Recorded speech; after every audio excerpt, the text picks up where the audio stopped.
Good to see all of you. Good to see you.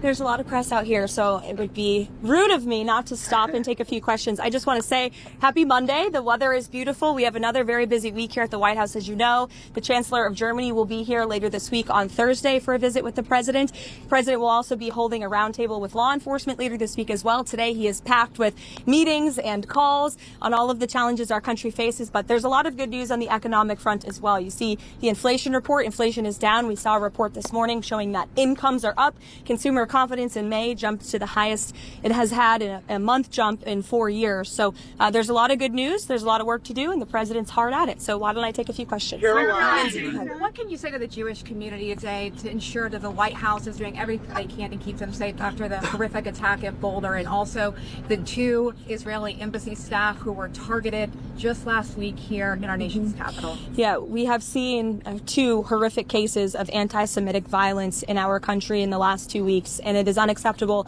to this President and this White House. And rest assured to all Jewish Americans across our great country, this President has your back, and he's not going to allow anyone to take part in violent terrorism. It's acts of terrorism in our country. And that's what this case in Boulder, Colorado is being investigated as. Kudos to our FBI director, Kash Patel, for immediately calling this a targeted terrorist attack. That's clearly what it was.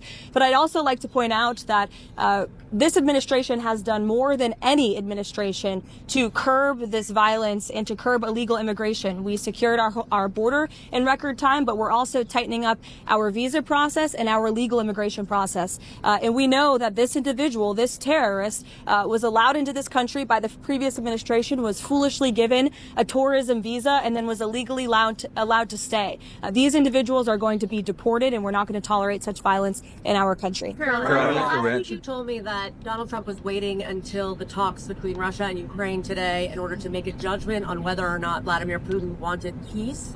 Those talks have happened. Where does he stand, and is he willing to impose additional sanctions? I'll let the President speak on that himself. Today, the Russian and Ukrainian delegations met in Istanbul, but the Turkish president is suggesting that it's high time that leaders, President Erdogan, President Trump, President Putin, and President Zelenskyy meet in Istanbul.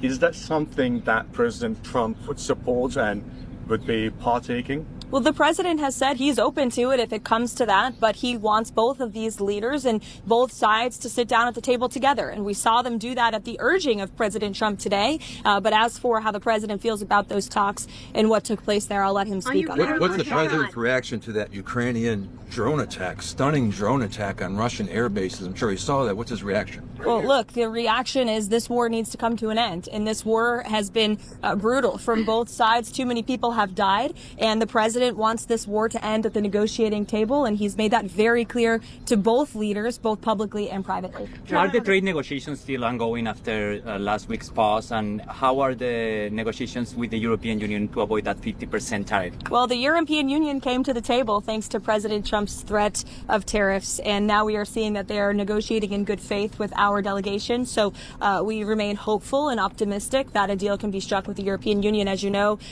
we are in discussions with many other countries around the world as well who understand the need to cut a good deal with this president and the administration. And Secretary Bessent and Secretary Lutnick, Ambassador Greer, continue to work around the clock.